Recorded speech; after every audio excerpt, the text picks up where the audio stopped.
पहिलीपासून हिंदी भाषा सक्तीची आहे अशा पद्धतीची एक भूमिका घेऊन काही मंडळी 5 तारखेला मोर्चा काढतायत.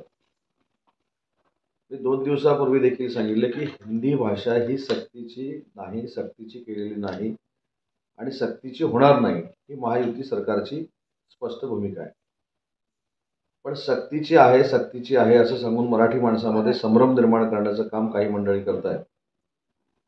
आणि त्याच्यामध्ये 7 तारखेला जो मोर्चा होता, 7 तारखेला जे आंदोलन होतं, ते आंदोलन युबीटीनं थांबवून 5 तारखेचा जो मोर्चा आहे मनसेचा, त्याच्यामध्ये सामील होण्याचा निर्णय घेतलेला आहे.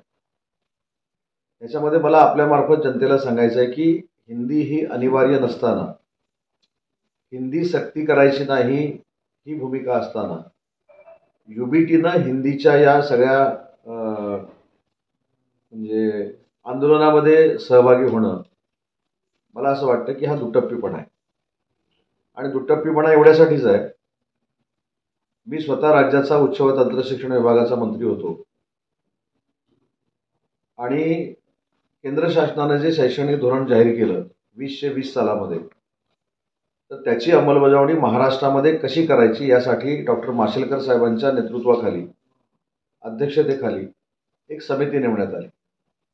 या समितीमध्ये 18 महाराष्ट्रातले दिग्गज तज्ज्ञ होते. डॉक्टर माशेलकर साहेब होते, भालचंद्र मुणगेकर होते, सुखदेव सोरात होते, निरंजन हिरानंदानी होते, काही संस्थांमध्ये काम करणारे अनेक मंडळी होती.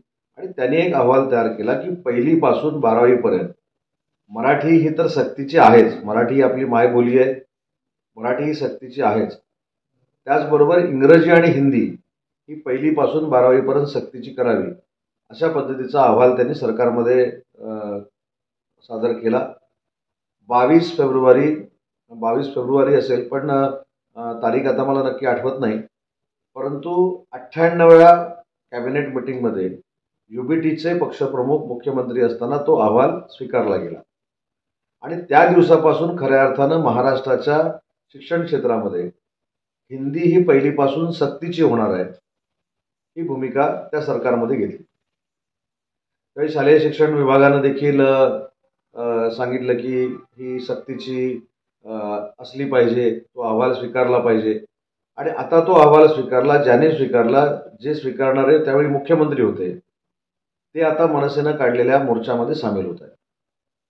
म्हणून मी सांगितलं की हा प्रचंड दुटप्पीपणा आहे. ते कागदपत्र देखील समितीचे माझ्याकडे आहेत, समितीनं काय अहवाल लिहिलेला आहे ते देखील माझ्याकडे आहे. आणि म्हणून मला महाराष्ट्रातल्या जनतेला आणि विशेषतः मराठी बांधवांना एक विनंती करायची आहे. मी देखील मराठी भाषेचा मंत्री आहे. मराठी भाषेचं देशातलं सगळ्यात मोठं मराठी भाषा भवन हे मुंबईमध्ये सगळ्यात मोठी इमारत नरिमन पॉईंटला होते. मराठी भाषेचं उपकेंद्र हे ऐरोलीमध्ये होतंय. वि. शिरवाडकरांच्या गावामध्ये शिरवाड्याला मराठी पुस्तकांचं गाव आपण करतोय. JNU मध्ये दिल्लीला छत्रपती शिवाजी महाराजांचं मराठी भाषेचं अध्यासन केंद्र त्या ठिकाणी आपण करतोय. काश्मीरमध्ये मराठीचा उदो व्हावा, मराठी त्या ठिकाणी पोचावी, यासाठी काश्मीरमध्ये देखील मराठी पुस्तकांचं गाव आपण करतोय. देशामध्ये 17 ठिकाणी बृहन मराठी मंडळ आहेत, ती वाढून 74 ठिकाणी, ज्या ठिकाणी मराठी बोलली जाते, मराठी भाषिक ज्या ठिकाणी आहेत, तिथं देखील बृहन मराठी मंडळं निर्माण करण्याचा महाराष्ट्र राज्य सरकारचा प्रयत्न आहे. हे सगळं मराठी आमची मायबोली आहे यासाठी महायुतीचं सरकार करत आहे. परंतु मराठी बाजूला करून हिंदीची सक्ती केली जाते, अशा पद्धतीचा जो फेक नरेटिव्ह सेट करण्याचा प्रयत्न काही मंडळी करतायत, हे फार चुकीचं आहे. मराठी ही आमची मायबोलीच महाराष्ट्रामध्ये सक्तीची आहे. मराठी ही मायबोलीच बोलली गेली पाहिजे, ती प्रत्येकाला बोलता आली पाहिजे.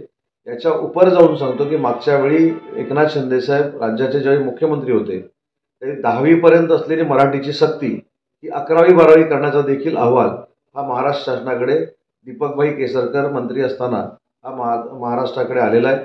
त्याच्यामुळे जे सरकार मराठी 12वी पर्यंत सक्तीचं करू पाहत आहे, त्यांना सांगायचं की मराठीबद्दल तुम्हाला द्वेष आहे. हा एक राजकीय मुद्दा आहे. महानगरपालिकेची निवडणूक कदाचित आली म्हणून कदाचित हा मुद्दा असेल, परंतु ज्यांनी हिंदी स्वीकारली, ज्यांनी हिंदीची सक्ती करण्याचा अहवाल स्वीकारला, हिंदीची सक्ती व्हावी म्हणून जी शिफारस केलेली आहे ती मुख्यमंत्री असताना स्वीकारली, तेच युबीटीचे लोक आज त्या मोर्चामध्ये सहभागी होत आहेत. हे आपलं सगळ्यांचं दुर्दैव आहे आणि ह्याच्यातनं पुन्हा एकदा दुटप्पीपणा काय असतो राजकारणातला हा महाराष्ट्राच्या जनतेच्या समोर नक्की आलेला आहे.